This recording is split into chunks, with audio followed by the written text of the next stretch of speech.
महाराज मेरी नस नस क्यों दुख है, महाराज मेरी नस नस क्यों दुख है। बेगम तेरी रात मरी से दुग्गी शायद तेरी नस चढ़ गई दीख है। इसीलिए तेरी नस दुख है, इसीलिए तेरी नस दुख है। अरे महाराज तुम्हारी आंखों में थोड़ी बहुत शर्म रही है या नहीं रही है? अपने मुंह से कुछ बोलने से पहले एक बार देख भी लिया करो तुम्हारे आगे पीछे कौन खड़ा है कौन नहीं खड़ा। जो मुंह में आ रहा है बोले जा रहे हो बिना किसी को देखे। अरे बेगम इतनी नाराज क्यों हो रही हो? हम दोनों ही तो हैं इस कमरे में। तुम्हारे पीछे सेवक खड़ा है, तुम भूल गई होगा उसमें तुमने मदिरा मंगाई थी और तुम सेवक के सामने इतनी अपमानजनक बातें कर रही हो। अरे सेवक तेरी इतनी हिम्मत जो तुम मेरी और हमारी बेगम साहिबा की बातों को सुनेगा? अरे सुनेगा क्या, तूने तो सुन ली हमारी बातें। अब हमें मजबूरन तेरा सिर धड़ से कलम करवाना पड़ेगा। हम ये हरगिज नहीं चाहते कि रात हमने बेगम की दुग्गी बजाई है और ये बात किसी और को पता चले, तो इसीलिए सेवक तेरा सर हमें कलम करवाना पड़ेगा। तेरी तो जान आफत में आ गई इनकी बातों ने सुन के। अब कैसे अपनी जान बचाएगा तू? रानी साहिबा खड़ी हुई है और हमारी तलवार लेकर आई है। हम अभी इसकी गर्दन धड़ से अलग करते हैं। का महाराज मोते कह रहे हो हलवा लाने की, पर हलवा की तो तुमने मोते कही नहीं, तुमने तो मोते यूं कही के मदिरा ले गई हो। मेरे को आध घंटा पहले बता देते कि आपको हलवा बनवाना है तो मैं हलवा बनवा देता और आपको लिया था हलवा। अरे सेवक मैं तेरे से हलवा नहीं मांग रहा हूँ, मैं अपनी बेगम से कह रहा हूँ तलवार लाने के लिए।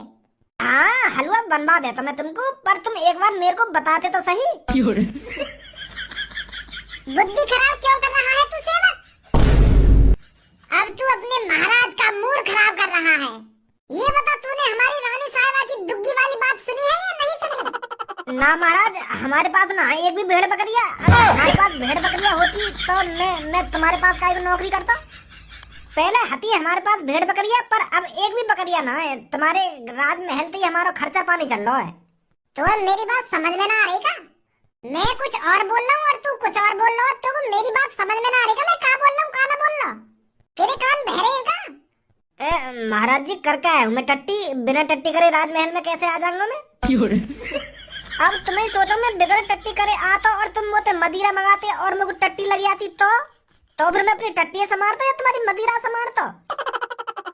बेगम मुझे लग रहा है हमारे सेवक के कान खराब हो गए हैं, इसको हमारी बातें समझ में नहीं आ रही हैं और मुझे लगता है इसको दुग्गी वाली बात भी समझ में नहीं आई है। मैं इतनी देर से आगे सामने बकबक कर रहा हूँ, याकू एक बात तो मेरी पल्ले न पड़ी है, तो दुग्गी वाली बात कैसे पल्ले पड़ जाएगी? हाँ महाराज लग तो मेरे को भी ऐसा ही रहा है। सेवक हम तेरी सेवा से बहुत खुश हुए हैं। जी महाराज पियो तो सही में और ले आऊंगा मदिरा। आप पहले इस गिलास को तो खत्म करिए, मेरे पास अभी एक गिलास और है। और महाराज आज मुझे सुबह से कम सुनाई दे रहा है, अगर मैं तुम्हारी बातों का उल्टा जवाब दे रहा हूँ तो अपने सेवक को माफ करना। एक आध जवाब मादरचोद, तेन तो सगले जवाब उल्टे सीधे दिए हैं। सेवक हम तेरी ये सेवा को देखकर बहुत खुश हुए हैं। अरे तू इतनी सालों से हमको मदिरा पिला रहा है और ये सब देखकर हमको बहुत खुशी हुई है। महाराज तेरी सेवा पानी को देखकर बहुत खुश हुए हैं, तो इसलिए आज महाराज तेरे को पूरे 1000 सोने की मुद्रा देना चाहते हैं। का महाराज सच में 1000 सोने की मुद्रा है? मादरचोद यही चीजें तो देखना चाह रहा मैं तेरी है। नहीं भैरव आदमी भी इतने उल्टे सीधे जवाब न देगा जितना तू दे रहा है। महाराज जी का चूतिया बनाएगा तू? अरे महाराज के सामने बहरे होने का नाटक करता है। रानी साहिबा खड़ी हुई और मेरी तलवार लेकर आई है। महाराज माफ कर दो मेरे को, माफ कर दो। मैं आपकी दुग्गी वाली बात किसी को नहीं बताऊंगा। मूर्ख अब तेरे को कोई नहीं बता सकता। महाराज के साथ चालाकी? महाराज को क्या तू लंडूरा समझ रहा था? महाराज का चूतिया बनाने चला था तू सेवक? अरे महाराज मैं आपका चूतिया कैसे बना दूंगा? अरे आप तो महाराज हो, आपका चूतिया कोई कैसे बना सकता है? माफ कर दो महाराज, मेरे को माफ कर दो। हमारे महल में माफीनामा नहीं होता और जो तूने महाराज और बेगम की बात सुनी है तो तेरे को जिंदा छोड़ने का तो कोई सवाल ही पैदा नहीं होता। महाराज अपने सेवक पर भरोसा कीजिए, मैं किसी को नहीं बताने वाला कि कल रात आपने महारानी की दुग्गी बजाई है। और महाराज इसमें इतनी गुस्से होने वाली बात कौन सी है? आपकी महारानी है तो आप महारानी के साथ कुछ भी कर सकते हो। आप महारानी की दुग्गी भी बजा सकते हो और जो जो मन चाहे वो बजा सकते हो, तो इसमें इतने गुस्से होने वाली बात कौन सी है? अगर आप ये चाहते हो कि मैं ये बात किसी को नहीं बताऊं, तो मैं आपसे वादा करता हूँ। अरे वादा करे तेल लगाने। महारानी लाइए मेरी तलवार। अरे तू अगर मेरे को मदिरा देकर यहाँ से चला जाता तो आज तेरी जान बच जाती। ना तू हमारी और महारानी की बातें यहाँ खड़े होकर सुनता और ना तेरा सर हम धड़ से अलग करते। ये हमको मदिरा देकर चले जाना चाहिए था। महाराज, अगर तुम मेरे को मारना ही चाहते हो तो आप अपनी सेवक की एक इच्छा पूरी नहीं कर सकते? हाँ? बस आप मेरी एक इच्छा पूरी कर दीजिए, मैं खुशी खुशी आपकी तलवार के नीचे आ जाऊंगा। बता फिर क्या इच्छा है तेरी? महाराज तेरी एक इच्छा तो पूरी कर ही सकते हैं। महाराज, मेरे भी बालक बच्चे हैं, तो मेरे को बीच सभा में मारिए और उन्हें सब कुछ बताकर मारिए कि मैंने क्या गुनाह किया है और मुझे किस बात की सजा मिल रही है। गाड़ू बिल्कुल लंडूरे समझ रहे हो क्या मुझको तू? अरे मैं बीच सभा में अपनी महारानी की यूं बात बता दूंगा कि कल रात मैंने महारानी की दुग्गी बजाई तो यूं बात पूरे महल में पता पड़ जाएगी। अभी तो भी बताओ यूं बात, फिर तो पूरे महल में पता पड़ जाएगी। फिर हमारी रानी साहबा की क्या इज्जत रह जाएगी? चूतिया समझ रहा हूँ मैं कोई? नहीं मर ले कमरा में चुप। अरे महाराज, आप मेरी एक इच्छा पूरी नहीं करोगे? आपने कभी भी जिसका सिर कलम किया है उसकी एक इच्छा जरूर पूरी करी है आपने, तो अपने इस ईमानदार सेवक की एक इच्छा पूरी नहीं कर सकते आप?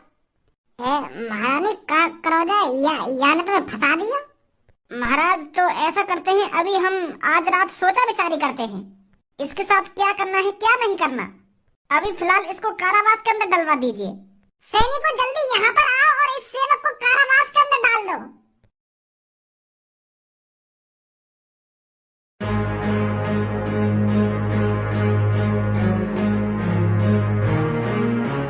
महाराज, ये वही दो सेवक हैं जो 15 दिन से राजमहल में काम करने नहीं आ रहे हैं और इनकी 15 दिन से एक दूसरे की लड़ाई चल रही है। और महाराज, जिस बात पर इन दोनों की लड़ाई चल रही है ना, उस बात को सुनकर आप चौंक जाओगे। इनमें से काली मूछ वाले का कहना है कि इसकी पत्नी का चक्कर इस बुड्ढे से चल रहा है, तो इसी बात को लेकर इन दोनों में 15 दिन से विवाद चल रहा है, इसलिए ये राजमहल में काम करने नहीं आ रहे हैं। तो महाराज, इनके बीच में जो विवाद चल रहा है उस विवाद को जल्दी दूर कीजिए ताकि ये जल्दी राजमहल में काम करने आए। क्या तुम्हें पता नहीं है जो इस राज्य में महाराज की सेवा नहीं करता है उसका इस राज्य में रहने का कोई हक नहीं है?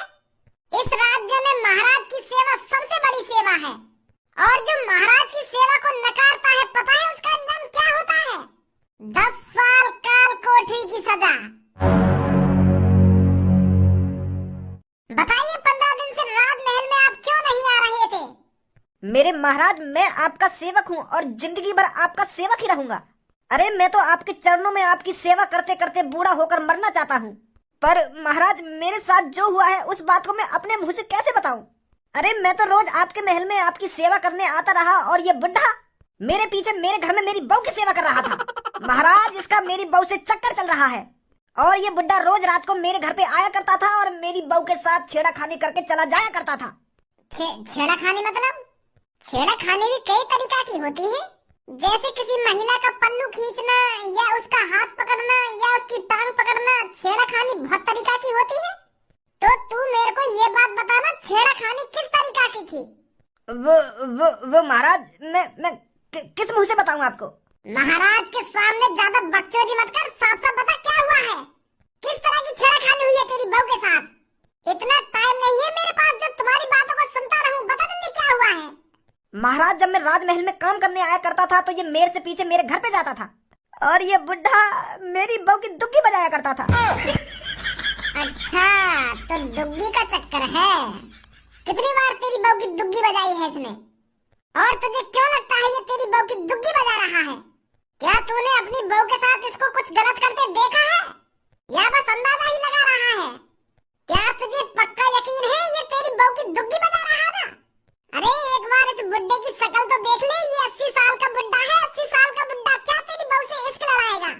अरे इसकी तो कब्र में जाने की उम्र है, कब्र में जाने की। क्या तुझे लगता है इसकी दुग्गी बजाने की उम्र भी बची है? तो साफ साफ बता क्या बात है? क्यों तू इस बुड्ढे पर इतना बुरा इल्जाम लगा रहा है?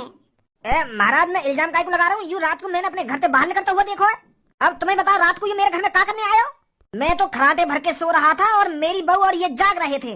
तो आधी रात में मैं सो रहा था और ये और मेरी पत्नी जाग रहे थे, तो दुग्गी ही बाजी होगी ना बात टाइम पे। खामखा मेरा टाइम बर्बाद कर रहा है। हाँ बुड्ढे, तू बता, क्या सच में इसकी बहू के साथ तेरा चक्कर चल रहा है? महाराज मैं तो 80 साल का एक बुजुर्ग बुड्ढा हूँ। मैं इस उम्र में क्या इश्क लड़ाऊंगा? अरे इश्क लड़ाने की उम्र तो 18 साल से 35 साल के बीच होती है, तो मैं बुजुर्ग आदमी क्या इश्क लड़ाऊंगा? मेरे महाराज, ये आदमी मेरे को फंसा रहा है। मेरा कोई चक्कर नहीं है इसकी बहू के साथ। अरे मैं तो इसकी बहू को अच्छी तरीका से जानता भी नहीं हूँ, ना ही पहचानता हूँ। क्या आपको लगता है मैंने ऐसा कुछ करा होगा? अरे मैंने तो आपकी सेवा में पूरी जिंदगी निकाल दी। क्या आपको लगता है आपका सेवक कभी ऐसा कर सकता है? शादी है गई तेरी? अरे महाराज, आपकी सेवा करते करते शादी करने का टाइम ही नहीं मिला। अरे यह बात है तो मैं मान रहा हूँ कि तैने अपनी उम्र मेरी सेवा पाने में निकाल दी है, पर तैने अपनी शादी न करी, तो वो शादी करने का मौका ही न मिला? नहीं मिला महाराज। तो यह हिसाब से तैने दुग्गी भी न लाई होगी काहे की? लेने की बात तो दूर रही, मोह लगा तैने देखी भी न होगी काहे की दुग्गी। अच्छा, अब समझा मैं। जवानी में तो तू किसी की दुग्गी नहीं देख पाया, पर अब बुढ़ापे में देखना चाहता है, तो इसलिए रात में तो इसके घर पे जाता है इसकी बहू की दुग्गी देखने। महाराज, ऐसा गलत मत सोचो मेरे बारे में। मैंने तो नाया की बहू देखी, नाया को घर देखो, तो तुम्हें ऐसा विचार तो मेरे मन में आ ही नहीं सकता। बीरबल, क्या लगता है इनमें से कौन सच बोल रहा है? मेरे महाराज, मोगू तो दोनों ही सही लग रहे हैं। मोगू तो यह कारी मूछ वाले की भी बात सही लग रही है और यह सफेद मूछ वाले की भी बात सही लग रही है। इसका फैसला तो आप ही कर सकते हो महाराज। मुझे तो इस काले मूछ वाले की बातें सही लग रही हैं। जब यह बुड्ढे ने अपनी पूरी जिंदगी में काहे की न दुग्गी देखी है न दुग्गी बजाई, तो बुढ़ापे में यहाँ का मन कर आया हूँ। यूँ सोच रहा हो कि मरने से पहले एक बार दुग्गी का स्वाद चखता ही चलूं, तो इस बुड्ढे का चक्कर चल रहा होगा इसकी बहू से। अरे महाराज, इतना गलत इल्जाम मत लगाइए मुझ पर। अरे मैं कह तो रहा हूँ, मैंने इसकी न बहू देखी है ना इसका घर देखा है। अरे मुझे तो ये बात समझ में नहीं आ रही है, ये मुझ पर इतना घटिया इल्जाम क्यों लगा रहा है? अरे मैं तो अपने घर में अकेला रहता हूँ। मेरे पे 5 बीघा जमीन है और बड़ी मुश्किल से मैं उसमें अनाज उगा पाता हूँ। अरे कुछ दिन की मेरी जिंदगी बची है, तो मैं इतनी बुरी हरकत क्यों करूँगा? क्या 5 बीघा जमीन है तोबे? हाँ महाराज। और काली मूछ तोबे के बीघा जमीन है? मोपना महाराज, 1 बीघा जमीन। ऐसा तो ना यू या बुड्ढे की जमीन हथियाना चाहते हो? यू सोच रहे हो कि या बुड्ढे पर झूठा इल्जाम लगा कर या को काल कोठी में डलवा दूं और या के खेत में हड़प लूं? मोको तो ऐसे ही चक्कर लग रहा है। झूठ बोल रहा है तो बुड्ढे, तेरा चल रहा होगा इसकी बहू के साथ चक्कर। मैं तेरे को हुक्म देता हूँ, जितनी भी तेरे पास जमीन है वो जमीन अब इसके नाम कर दी जाएगी और तेरे को पूरी उम्र भर जेल में चढ़ना पड़ेगा। दुग्गी बजाएगा दुग्गी, इश्क लड़ाएगा बुड्ढा इश्क। बहुत बहुत शुक्रिया महाराज, बहुत बहुत शुक्रिया। अरे तुमने तो मेरी मुंह की बात छीन ली। धन्य हो महाराज, आप धन्य हो। बढ़िया कर दिया ना मैंने, वैसे यहाँ की जमीन तेरे नाम कर गए। बहुत बढ़िया करा तुमने, ऐसे ही होना चाहिए आगे संग। सैनिकों, इस बुड्ढे की जगह इसको जेल में डालो। माधर चोद, दातन ने दिखा रहा हो, दातन ने लोगों पहले जगह तो यहाँ की जमीन हथियाना चाह रहा हो। महाराज। कहा महाराज, झूठ बोल रहा हूँ मैं? ऐसा ना महाराज। सैनिकों, ये अपने महाराज से झूठ बोल रहा है, इसको फांसी पे लटका दो जाकर। जैसा आप कहो महाराज। माफ कर दो महाराज, माफ कर दो। तुम बिल्कुल सही है। मैं अभी जमीन ही हथियाना चाहता था महाराज। मैं ये सोच रहा था, अगर इसको आप काल कोठरी के पीछे डाल दोगे तो इसकी जमीन को मैं हथिया लूंगा। बहुत बड़ी गलती हो गई महाराज मुझसे। मेरे को फांसी पे मत लटकाइए। यह बात है तो मैं पहले पहचान गो। सैनिकों, डाल दो इसको काल कोठरी के अंदर।